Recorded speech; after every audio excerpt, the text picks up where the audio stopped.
জলবায়ু পরিবর্তনের প্রভাব মোকাবেলা বা পরিবেশ বিপর্যয় রোধে নেয়া প্রকল্পের অর্থ খরচ হচ্ছে ব্যাপক অনিয়ম।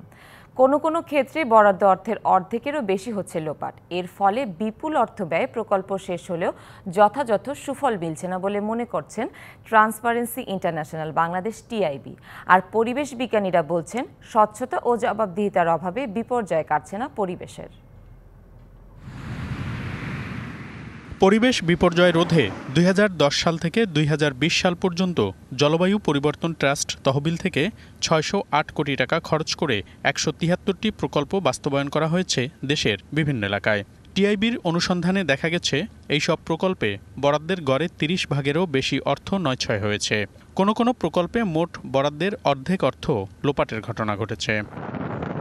২০০৭ সাল থেকে ২০১০ সাল পর্যন্ত ঘূর্ণিঝড় ও জলোচ্ছ্বাসের মতো জলবায়ুগত দুর্যোগ মোকাবিলায় নেয়া ৪ ধরনের প্রকল্পের সবগুলোতেই মিলেছে দুর্নীতি ও অনিয়মের প্রমাণ। এমনকি কোনো কোনো খাতে বরাদ্দের ৭৭ ভাগ পর্যন্ত অর্থ লোপাটেরও প্রমাণ মিলেছে। আবার বায়ুর মান নিয়ন্ত্রণে নেয়া নির্মল বায়ু প্রকল্পের প্রায় ২৫০ কোটি টাকার কাজেও ব্যাপক নয়ছয় হয়েছে, যা বিভিন্ন গণমাধ্যমের খবর হয়েছে। হইচই হয়েছে সংসদীয় স্থায়ী কমিটিতেও। এই প্রকল্পের কাজ শেষ হলেও তেমন সুফল আসেনি বায়ুর মানে। ওয়ালটন ফ্রিজ কিনে অনেকের মতো আপনিও হয়ে যেতে পারেন মিলেনিয়াল। সেরা পণ্যের সেরা অফার। বাংলাদেশে পরিবেশ বিপর্যয় রোধে নেয়া এমন গুরুত্বপূর্ণ নানা প্রকল্পের কাজ শেষ হলেও মিলছে না যথাযথ সুফল। ট্রান্সপারেন্সি ইন্টারন্যাশনাল বাংলাদেশ টিআইবি বলছে এর জন্য দুর্নীতি ও অনিয়মই দায়ী।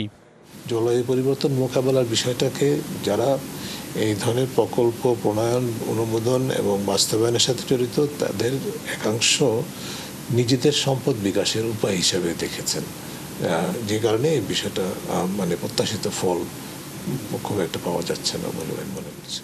পরিবেশ বিজ্ঞানীরা বলছেন প্রকল্প বাস্তবায়নের স্বচ্ছতা ও জবাবদিহির অভাবে এই বিপর্যয় থেকে মুক্তি মিলছে না। আমরা সবাই মিলে শুধুমাত্র নিজের কথাই চিন্তা করছি, আমরা ভোগের ভিতরে আছি, আমরা বিজ্ঞানকে কাজে লাগাচ্ছি না, আমরা নৈতিকতাকে কাজে লাগাচ্ছি না। আইন প্রয়োগের যে জায়গাটি সেটিও এখানে দুর্বল। বিপর্যয় রোধে সামনে সব সংস্থা ও মন্ত্রণালয় মিলে সম্মিলিতভাবে কাজ করার কথা বলছে পরিবেশ অধিদপ্তর। এগুলোকে অ্যাড্রেস করার চেষ্টা হচ্ছে। যেসব এলাকা বেশি ক্ষতিগ্রস্ত হচ্ছে তাদেরকে বেশি সহায়তা দিয়ে স্থানীয় সরকার মন্ত্রণালয়, পরিবেশ মন্ত্রণালয়, নৌ পরিবহন মন্ত্রণালয়, যার যে দায়িত্ব সবাইকে নিয়ে আমব্রেলা প্রজেক্ট নেওয়া হচ্ছে। জলবায়ু পরিবর্তনের প্রভাব রোধে পরিকল্পিত প্রকল্প গ্রহণ এবং তা বাস্তবায়নের স্বচ্ছতা নিশ্চিত করার তাগিদ বিশেষজ্ঞদের। মনিরুল সোহাগ, ডিবিসি নিউজ, ঢাকা।